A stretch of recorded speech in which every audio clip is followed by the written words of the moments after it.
નમસ્કાર વિદ્યાર્થી મિત્રો, હું છું પરેશ ધારવિયા અને ફરી એકવાર સ્વાગત છે પીડીસ એજ્યુકેશનમાં।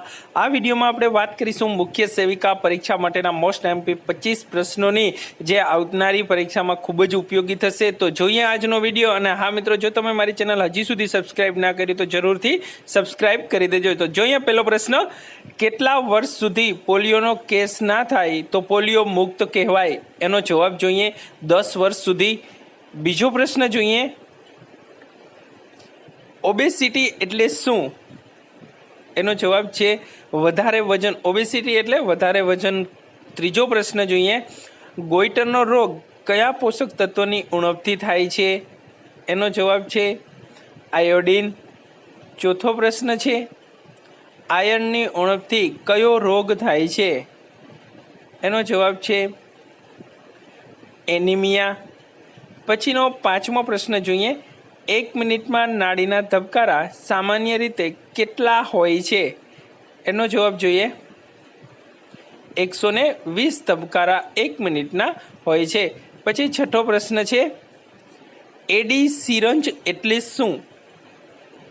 એનો જવાબ છે ઓટો ડિસેબલ। એડીનું ફૂલ ફોર્મ છે ઓટો ડિસેબલ।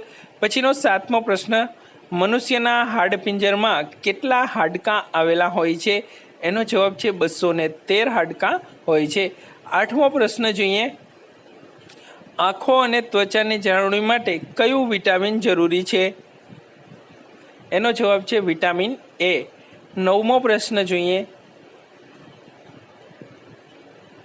સુવાવડ પછીના ધાવણને શું કહેવામાં આવે છે? જે મોસ્ટ આઈએમપી પ્રશ્ન છે। એનો જવાબ છે કોલેસ્ટ્રોમ। 10મો પ્રશ્ન, તાજા જન્મેલા બાળકને બીસીજીની રસી માટેનો ડોઝ કયો છે? એનો જવાબ છે 0.1 ml। 11મો પ્રશ્ન, ORS એટલે શું? જેનું ફૂલ ફોર્મ તમને પૂછેલું છે અને મોસ્ટ એમપી પ્રશ્ન છે ઓરલ રિહાઇડ્રેશન સોલ્યુશન, જેને ORS તરીકે ઓળખવામાં આવે છે।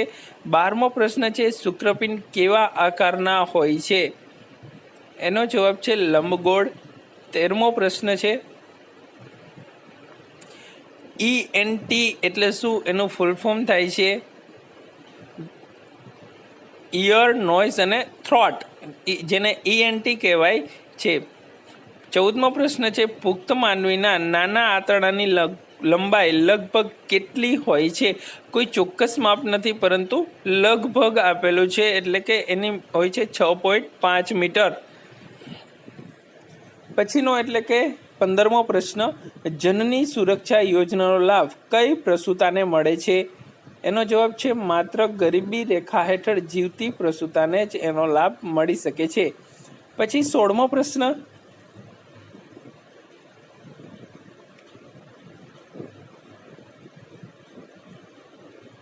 રોગ પ્રતિકારક શક્તિ માટે કયું વિટામિન જરૂરી છે?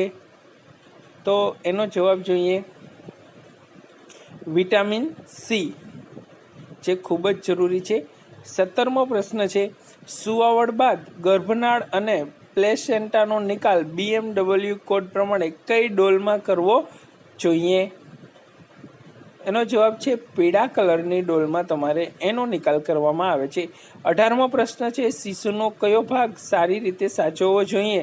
શિશુ એટલે બાળકનો કયો ભાગ સારી રીતે સાચવવો જોઈએ? તો એનો જવાબ છે માથું, જે સારી એવી કાળજીથી સાચવવો પડે છે। અને 19મો પ્રશ્ન જોઈએ, સ્વાઇન ફ્લૂ કયા વાયરસ દ્વારા ફેલાતો રોગ છે? મોસ્ટ એમપી પ્રશ્ન છે, અત્યારે પણ ઘણા એવા કેસ બને છે, તો એનો જવાબ છે ઇન્ફ્લુએન્ઝા। પછી 20મો પ્રશ્ન જોઈએ, ડાયેરિયાના બાળકને ORS સાથે કઈ ગોળી આપવામાં આવે છે? એનો જવાબ જોઈએ ઝીંકની ગોળી એને આપવામાં આવે છે। પછી 21મા પ્રશ્નની વાત કરીએ, RNTCP કયા રોગના નિદાનને લગતો પ્રોગ્રામ છે? એનો જવાબ જોઈએ જે 6 એટલે કે ટીબીના રોગને નિદાનને લગતો પ્રોગ્રામ છે। પછી 22મો પ્રશ્ન જોઈએ, જેનું ફૂલ ફોર્મ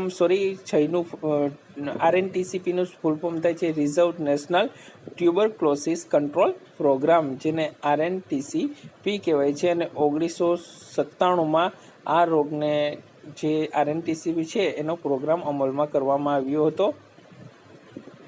એના પછી 22મો પ્રશ્ન છે, નવજાત શિશુનું એમ્બિલિકલ કોર્ડ કાપવા કયા સાધનનો ઉપયોગ થાય છે? તો એનો જવાબ પણ જોઈ લઈએ. પેલું છે કોચર્સ ફોર શેપ અને બીજું છે એમ્બિલિકલ કોર્ડ કટિંગ સીઝર.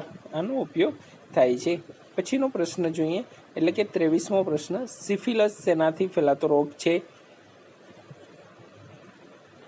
જેનો જવાબ છે બેક્ટેરિયા. સિફિલસ છે એ બેક્ટેરિયાથી ફેલાતો રોગ છે. 24મો પ્રશ્ન છે, શીતળા શેનાથી ફેલાતો રોગ છે? એનો પણ જવાબ જોઈએ, વાયરસથી ફેલાતો રોગ છે. અને છેલ્લો 25મો પ્રશ્ન જોઈએ, દમ અસ્થમા શેનાથી ફેલાતો રોગ છે? એનો જવાબ છે એ પણ વાયરસથી ફેલાતો રોગ છે. તો મિત્રો આ હતા 25 પ્રશ્ન, ખૂબ જ મોસ્ટ એમપી આવનારી પરીક્ષાના. તો મારી ચેનલને લાઇક કરજો, શેર કરજો અને સબસ્ક્રાઈબ કરજો. અને હા મિત્રો, તમને ગમ્યો હોય વિડીયો તો કમેન્ટ જરૂરથી કરજો, જેથી કરીને મને પણ ખબર પડે કે વિડીયો મિત્રોને અથવા તો વિદ્યાર્થી મિત્રોને ઘણો બધો ગમ્યો. અને હા મિત્રો, એક સવારે પણ વિડીયો અપલોડ થાય છે, જે પણ જોતા રહેજો. Wish you all the best. Thank you so much.